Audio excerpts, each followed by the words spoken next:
There's no way we can get through this without laughing. So that is what it Oh is. shit, I forgot my coffee. Hold on. Okay, go get it. Okay, I'm here. Okay. Dude, 40 years later. Welcome to the second conversation of the Ripple Effect series. This is where we discuss the subtle or bold shifts that move us from one place to another through our energy and our body and our awareness. And my guest today is the amazing Jacqui Squatriglia, who happens to be my best friend of like 40 years. But I'm going to actually read the little blurb that I got from putting together things about her that I Googled because I was like, how can I introduce her in a professional way because of our You mean relationship? I'm Googleable? You are Googleable? very Googleable, and a bunch of stuff is crap. I don't know who we have to correct, but I'm going to read the little summary of what I put together because it was like pages and pages. Jacqui Squatriglia is a powerhouse in the entertainment and nightlife industry. Best known as the founder of Flaming Saddles Saloon, she has a background in dance and choreography, and she brings bold creativity and inclusive energy to every space she touches. Her work blends performance, entrepreneurship, and community in unforgettable ways. That is like such a brief summary. There was so many things about you, things that I totally forgot about from your professional life, because you're quite an extraordinary lady, Miss Jacqui. That was my professional stuff, dude.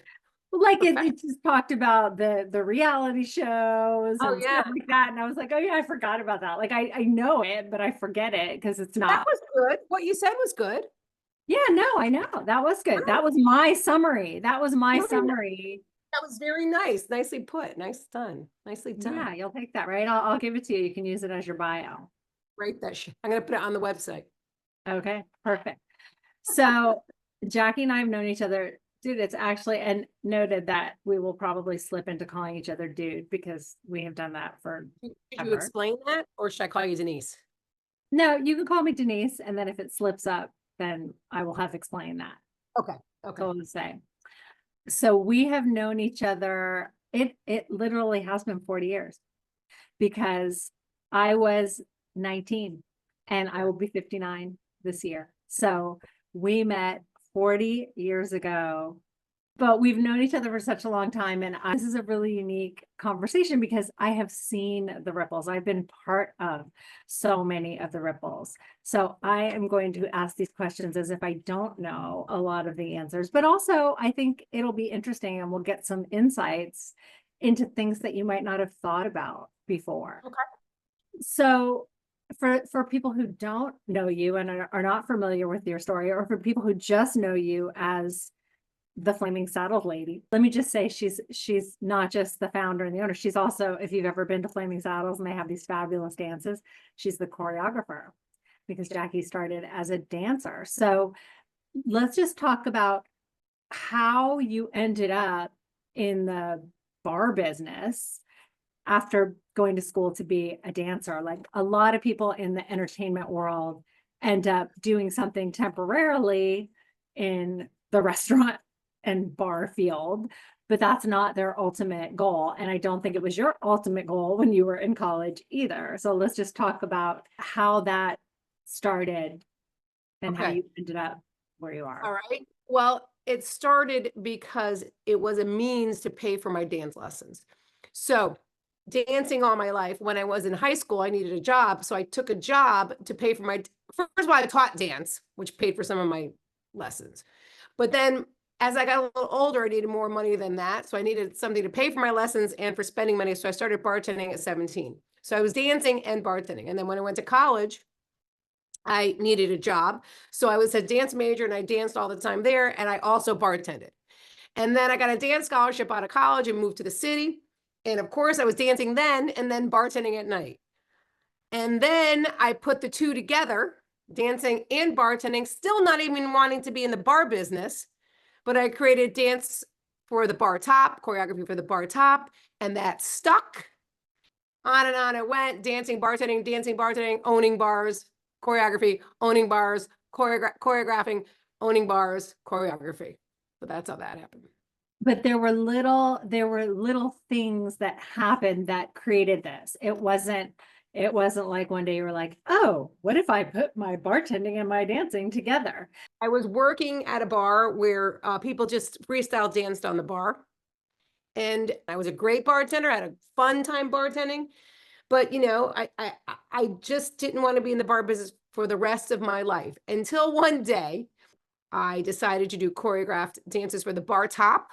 The bar took off, and then my choreography took off, and then more bars were opened, and I sort of just put the two together, uh, bartending and dance, into a business, and that's how that came about. And I'm curious because I actually don't know the answer to this question. When you were in college and you were studying dance, did you also study business? I did not study business ever. And people ask me that all the time because I'm very savvy in business, I might say, because I've always acted instinctually because I had to, because I think all my business decisions grew out of a need to be able to pay my bills, not having enough money, not growing up with enough money, and constantly having to work and fend for yourself and get things done. So I never took a business class. I don't know anything about any of that, but I know that I'm really good with math. Like I'm a good choreographer because to me it's numbers. So choreography is numbers and math is numbers. So it's the same thing to me. So you're just putting pieces together and steps together and going about your life and learning that way. And take this turn. 2 + 2 will always equal 4. It doesn't matter if it's 2 million plus 2 million, it's going to be 4 million. 2 + 2 always equals 4. So what do you go with that? Then this presents itself to you. What do you do with that? So I make decisions in the moment, business wise, and in my life wise also. That's how I learned that. To me, it's just choreography. And you also were part of a business that you ended up becoming part of this business and co-owning bars and having different rights. And so I think from my perspective, you learned a lot of what you didn't want to do and the way you didn't want to run things. And you started to really trust your gut because I knew you when, let's just say, maybe in our early days, neither of us were very good with money. We just spent every single penny we had and thought, Listen, dude, I didn't say I was good with money. I said I made choices in the moment. Okay. no, but you're obviously you have a hugely successful business and you know what you're doing. And a Yeah. lot of that is just intuitive. It's your gut. You just Right. I from what I see, the more you trusted yourself, the better things have become each Well, and every step of the way. right. And I could say this, and you were there for this. I copyrighted the choreography. Now, no one told me to do that. I never did that before, but I felt deep You down, and I knew. remember talking about it with you. I remember saying, like, I need to do something with this because, you know, it's mine and I'm not just going to give it out. Like, what do I do? Because I use it as a business tool. All these weird things intuitively happen. I had the dance lawyers. I had Martha Graham's lawyer, I think, in the beginning. Then they referred me to Twyla Tharp's lawyer. Like, I had all these pioneers of dance and copyright, which I didn't even know. They were all on a fluke because you and I would say, dude, who am I going to call? And we would find people and I would keep going forward and keep going forward and keep going forward. And I did that. And those copyrights were my tool for business. And I think that that's an important lesson for people too, because so many times people, they have a desire for something and they want it, but they have a fear around just figuring it out and going for it. And you didn't know how that was going to turn out. Did But you not. knew you had to do it. And fear is a thing. You just have to get through the fear to get to the other side. That's really it. So I just knew, and I was fearful because that was everything. My body just told me, finally, it just said, just go, just keep going. That's what my body tells me. And that's what I listen to. It tells me, just keep going, Jacqui, just keep going. If it told me to stop, I probably would have stopped, but it did not. You have to sit quietly and listen really deep. And it said to me, keep on going. And it's still telling me, keep on going to this day, dude. Still telling me. Absolutely, absolutely. But now I think it's much more clear.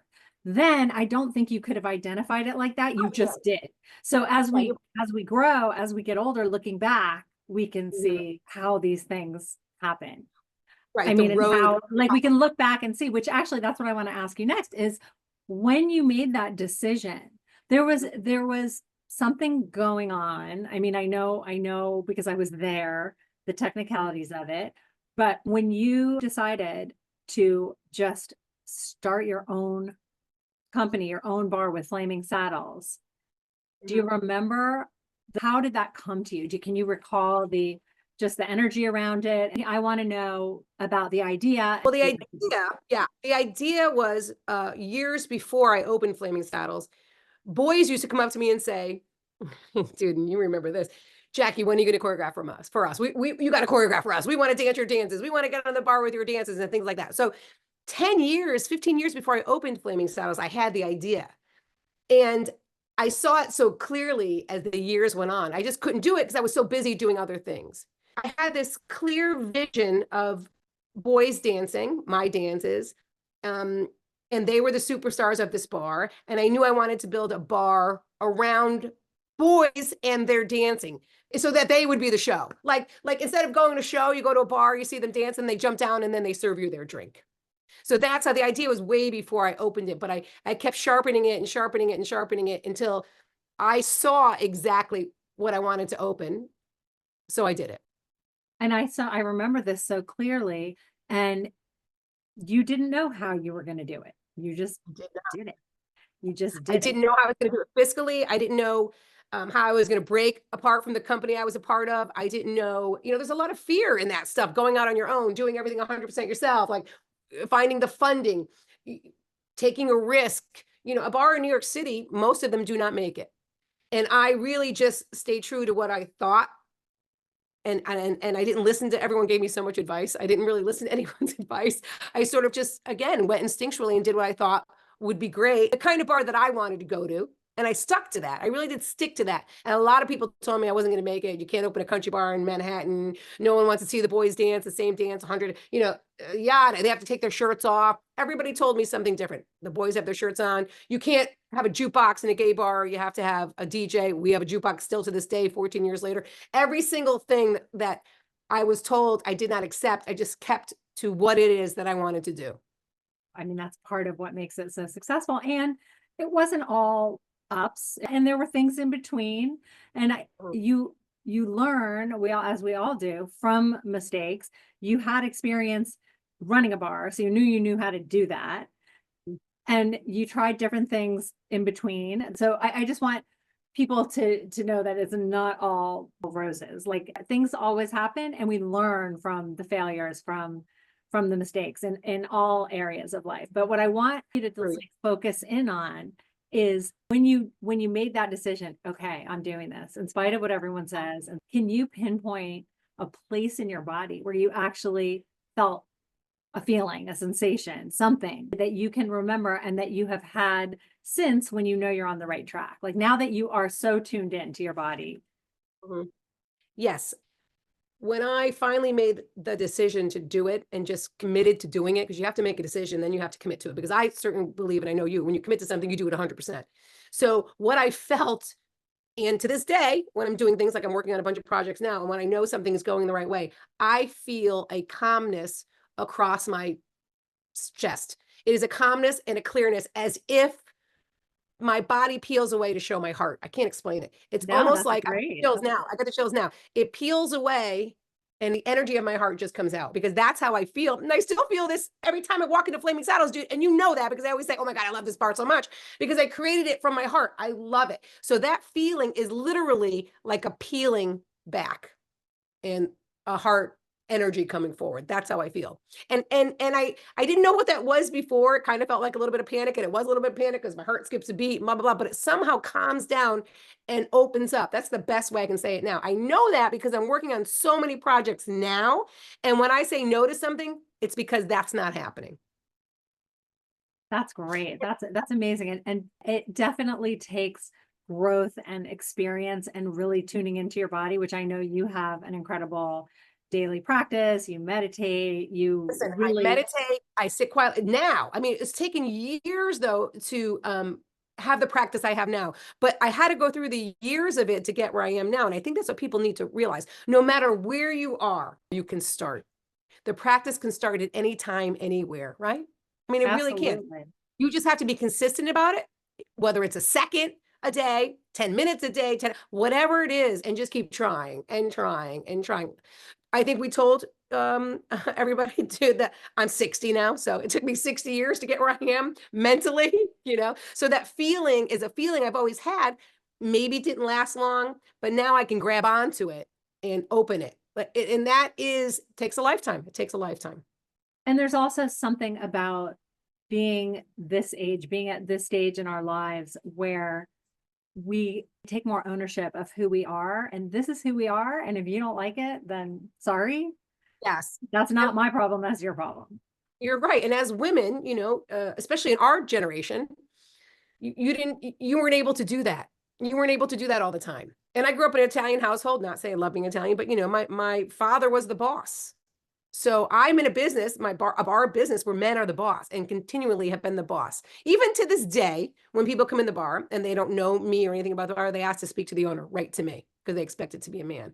So to take ownership of yourself as you are growing is a big deal, and it's okay, and you can, and it doesn't mean that you think you're better than someone else. It just means you respect yourself enough to know. And that is an evolution. And that is something that I would Lifetime. say you definitely rippled into this confident person that you are. For years and years, people on the outside, I think, would always assume that about you, that you were, I mean, you've always been badass from the moment I met you, smoking your cigarette with your leather jacket Yeah, people were afraid of you. I'm strong. Yeah, you always appeared that way on the outside. And I think I can say, finally, now you are 100% there. Like it has this evolution. I mean, not that there's not room for growth. There always is room for growth. Always, always, yes. But you're right. You're right, Denise. Like it took me, I mean, I was a tough shell and soft inside. I mean, it was a tough shell and everything affected me in an emotional way. And everything, my color hair. And as a dancer, you're too fat, you're too this, you're too big, your hair doesn't fit anywhere, you're not pretty enough, you're too pretty. Everything was all over the place. So for a lifetime of that too, and to come through it, I hope that people learn to pay attention to their ripple effect way before I reached the apex, which is at 60, right? Wouldn't you? I mean, dude, if we knew what we knew now at 20, right? Isn't that why they say youth is wasted on the young? Yeah, and hindsight is 2020. Right, and but that's why you're talking about this, which is so fantastic. Exactly. Hopefully to inspire younger people too, to start to trust themselves. I do think things shifting and changing in the world in general. I feel like there's a shift in people turning their power over to somebody else in all the aspects. Like people are little by little, I think, starting to believe in their own power a little bit more. Like following the norm. Yeah, for sure. Yes. And that's what, because I'm nothing about what I've done in my life is normal. I'm sorry, there's my dogs. Has been normal or on a righteous, same way. I've taken improv, I've done intuition, I've taken left, I took rights. I think, you just keep moving and keep trying to figure that out. But yes, I hope that younger, especially women, because still we're in a day where men rule, that they learn from other women and trust themselves and go with their gut and know that that's their gut talking to them. Yes. And as a woman, I see when I'm in the bar with you, I mean, the respect that you have, that you own and command, you have a great relationship with all the boys that work there. They're not boys, they're actually men, technically. There are no boys, but I know I call them the boys. Yeah. But there's a great amount of respect, and you are the boss and your word is final, and they all know that and they respect you. And I also want to say, you were talking about growing up in an Italian household and having, your dad be the boss, and nobody was prouder of you than your dad. And he knew that there was nothing that you couldn't do if you wanted to do it. And he had 100% full belief in you. So that was changing the belief system of an old Italian guy. Yes, old Italian guy. Right.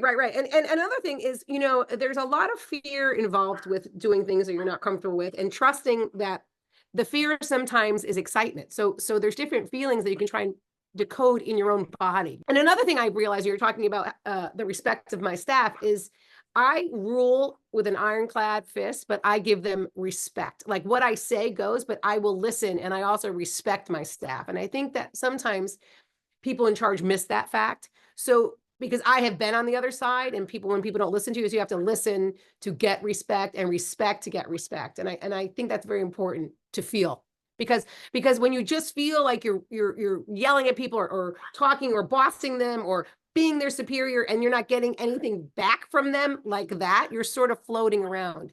Having respect from your staff grounds you and makes you a more powerful leader, I believe. Absolutely. And I would also say that you have evolved to that point. Not that they Yes. didn't respect you from day one, but No. that has evolved. Just not, I think they always respected you.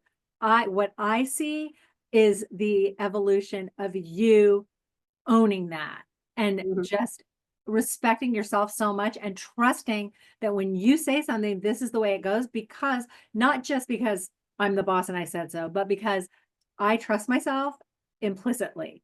And this is why it has to be this way. Not that there's not always room for mistakes and errors, but it's that knowing that you have and that implicit confidence. That is a very, you are so right, because when you tell somebody to do something and you're not even sure that that's the right thing to do, it's a little different than telling somebody to do something and you know that that's the way to do it. Absolutely. Big difference. You're And correct. the way that things have evolved with the business, as you gave responsibilities out to different people that didn't uphold the way that you wanted to do things, and as you've taken them back and taken back that power, everything is just running smoothly and business is great, and so many doors are opening because of it. Well, there's an energy, right? There's an energy that you have and you give out when you are on the right path and you have the right people around you. So if you are uncomfortable, once again, listening to your body, if something makes you uncomfortable, you have to address it and then get rid of it. Or if something's happening, like I just did in my company, I had to get rid of some employees and, and that just makes you feel clearer. And when things are clear, more happens. It's that energy. It's that energy of positivity and you're doing the right thing and everybody's doing the right job that makes it stronger as a business. And it goes both ways because there's an energy that they feel when they're in the bar. More Whereas, importantly, the energy the employees feel. That's right. More importantly, because it sets them on a different wavelength. right. They're take the job differently. And And why should we go to a job that that is awful to be at? exactly. When you are creating a dance, do you think about what kind of energy you want to create from that dance? What's the thought process when you come up with a new dance? Because it's always such a big deal when you come up with a new dance. There's many different ways I pick the song first, but really how I do is I have a step in my head with a like, yeah, da, da, da, ba, ba, yeah, da, like that. And then I will sometimes do a step and then I'll hear a piece of music that fits that step. And then I'll do it that way. And then when it comes together, I can choreograph that way. That's a lot how I do it. Another time is I'll see the boys dancing on the bar and see them do something, and I want that in a dance. So the energy isn't specific. The energy comes after the dance is put together, but there's always some sort of energy that comes from it. But it's not the energy first that I put in. It comes from the movement, the energy back out. If And that I think answers your that question. I totally see what you're saying. And I think there's also just an energy around new dance for you. Like with the boys, the energy, the excitement when you have a new Of dance to course, teach of them, course. The and the staff is so energy. excited. That's right. They're so excited when they get a new dance that the energy is the energy that's coming from the dance, and it's also the energy coming from their excitement to do the dance. And there's also energy for the customer that's in the place watching the new dance. So everything just Absolutely. magnified and thrown out there 1,000,000%. And it's Right. exciting and it's fun. Yeah. And the way that I see it from you, like as you, like you create the dance for whatever you just explained, what inspires you, and then just create it without the thought around the energy. But then as you put that out there and it comes, whoops, and it comes back to you, Right. it's That's like right. you have this overexcited energy and everything is lit up. I think that It's my favorite. because dance lights you up so much. Dance shifts your energy. Yeah.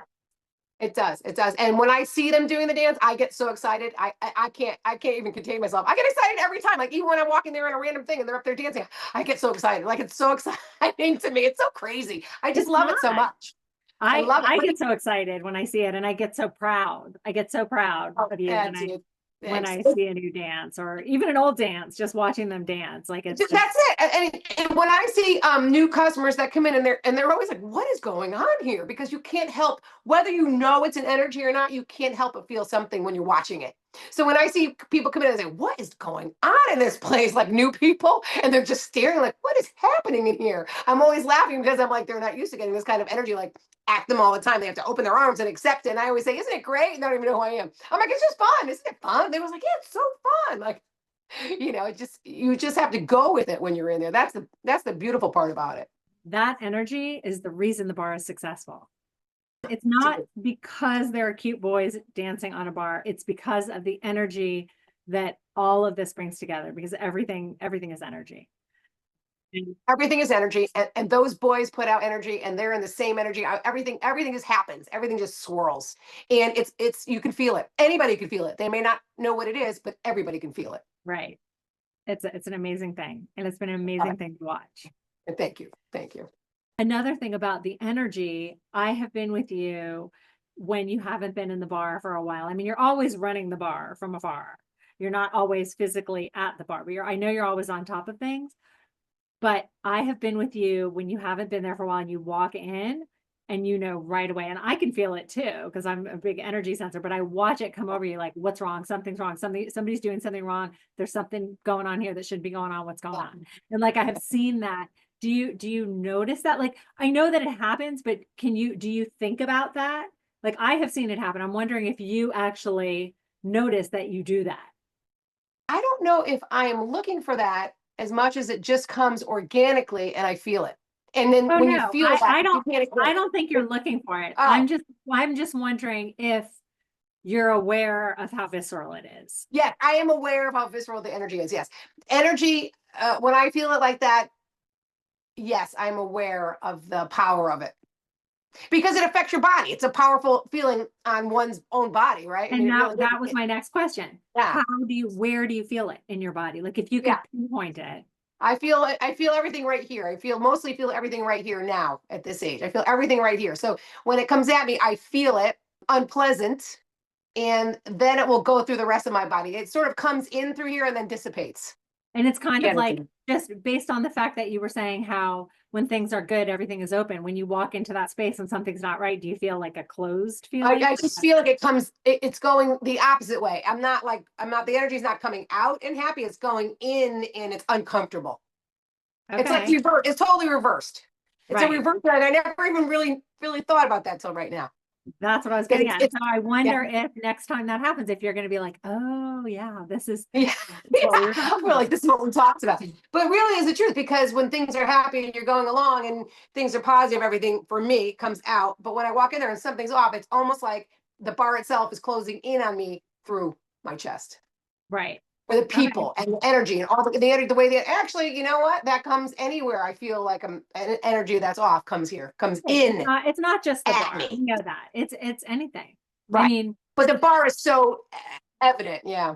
and the bar is so consistent. There are other places, if you're going Right. to a place to go buy something or to eat somewhere, and you know right away if the energy is off. I believe what we're talking about is when that happens is to trust how you feel in that moment. Yes. Yes, definitely. Okay, let me ask you this. Our friendship has spanned through so many decades. Decades. Who knew we would ever be saying that? Decades. Actually, we did because Four decades. we used to talk about that we were gonna grow old, that we were like all the things that we were gonna do when we were old. And now Yeah. we're old and we're not doing those things yet. Fortunately, we're both still in our prime. I don't think when we were 20 talking about when we were old and 60, it's just so funny to see It's a how different, yeah, I know it's different. our perspectives were so different. I mean, I know you too. I feel better than I think I feel better than I did in my 20s. I absolutely feel better now. I feel better in my own body now than I ever have. And you definitely trust yourself a whole lot more. And so do I. I mean, Yes. we don't know what the heck we were doing in our 20s. No, but we were still moving, but we didn't have, We yeah. also didn't sleep. Do you recall? We literally worked 20 we were on a cycle. I still don't know. I feel like now I have to make up for that. Like now I need more sleep because I did not sleep my entire 20s. Oh my God, maybe that's why I like to like relax. Like I don't want to take a phone call after 5 o'clock. I don't want to work after 5 o'clock. I don't want to do anything because we did 30 years of working round the clock. Yeah, I mean, it was really impossible what we did. If you think about it, it's Yes. not physically possible. We worked at a restaurant, and then after the restaurant, we would go out. We finished at like 12 or 1 in the morning. We would take Uh, a bus back uptown. We would go for coffee and muffins and yes, muffin tops. delicious. By the way, Yeah. the bus was another hour uptown. Yeah, took us an Yeah. hour. We would and back in those days there were so many all-night diners, but we did go to Mhm, one in particular. We had our mhm. muffins with butter, lots of Yeah, butter, buttery delicious. muffins and coffee, delicious at 3 in the morning, 4 in the Uh-huh. morning. And Uh-huh. then we both went to work as we were both personal trainers and Mhm. we went to people's hou- How did we keep our eyes open? I have no idea. At 6 in the morning, teaching exercise classes and doing, We really did that though. We really did that. I But know. as you're saying that, thank you for saying that because now I can give myself a little break when I don't want to do anything after 5 or 6 o'clock at Yeah, night. it Yeah. is amazing, but we did it because we could and our bodies allowed us to do Mhm. it. Yeah. Yeah. Just we're going and going and going. Yeah, we felt okay at the time, but we cannot do that now, and nor would we want to. Nor would we want to. No, but I swear that's why I'm all wrinkled, by the way. Okay. I'm wrinkled from all those late nights. First of all, I don't think you're Mm. all wrinkled, but that we had a lot of bad habits in those Okay. days. And there's a lot of Yeah. things that we Yes, we cannot did. discuss on this about things that And we happened. will not. We will not discuss. Yes, we will not. Okay. So my question Dying. was, Yes. so we've known each other for such a long time. We've been through so much together. And I think that we have shaped each other so much in our journeys. I would say that we are part of each other's ripples for sure. I would Is there agree with that. is there one thing that comes to mind that you are just like so certain that our relationship caused that ripple or shaped something that happened? Well, let me take it from now backwards because I think about this a lot. Because even if I don't speak to you for a long time, I just know if I'm not feeling right or my energy's off or I'm not on, I just always think I have to talk to Dude. I've talked to Denise. I've talked to Denise because we have shaped ourselves during those prime ages. I mean, we were together every single day and all through our 20s and most of the 30s, every day. That's a prime time to get your person. So we agree on so many things, energy wise, physically wise. You're listening to your body, listening to your gut. That if I am off and can't seem to get myself back on track, I swear this is true. In my head, I always think I got to talk to Denise because once I hear your voice, that's all I need to do. Then I sort of like bring myself back to normal. You're almost like an equalizer in my life, and that's a true story to this day. At 60, I just have to hear your voice. We just have to have a conversation. Like, oh yeah, it's gonna be fine. Yeah, it's gonna be fine. Blah blah blah. Yeah, yeah. So that. Okay, talk to you in a bit. I would definitely say that we have always been each other's biggest cheerleaders. When Yes. other friends were maybe negative or didn't think we could do certain things or whatever it was, we always had each other's back and always encouraged the other one that we could do anything. Yes, and told the truth. And we're there and discussing and calm and patient and all those things. And that's so important. And I think that that should not be underestimated. Just having like a real true to the end friend, somebody who will stand by you no matter what, when you fuck up, when you know, whatever it is, No that judgment. no judgment. And No that's judgment. a super important thing. Especially for women because we feel so much that you need somebody that will feel that for you with you at the same time, discuss it, talk about it, not judge you for it, not bring it up later against you, whatever it is, whatever. But that really, dude, honestly, God, that's how I think of you. Like if I'm off or I'm struggling or something's wrong, I just gotta talk to dude. Like I need to see you, I need to talk to you because we believe in the same things. And I'm saying that's so true. That's how I feel today. That's how I felt for a long time. But I finally be able to put words to it. So if I'm off, your energy and what you stand for is the same thing I stand for. It brings me back down to normal or okay. And that absolutely. Also, when I think back to how we met and when we met and how different we were energetically at that time, and the fact that we Mhm. came together, that we realized, and It's the way nice. that Jacqui describes it, I was like a cheerleader. You know, she said I was just like, "Blah, We blah," blah," were. which makes sense. And you were like Yes. such a badass in your leather jacket with your arms folded, closed energy, smoking a cigarette, like such a badass.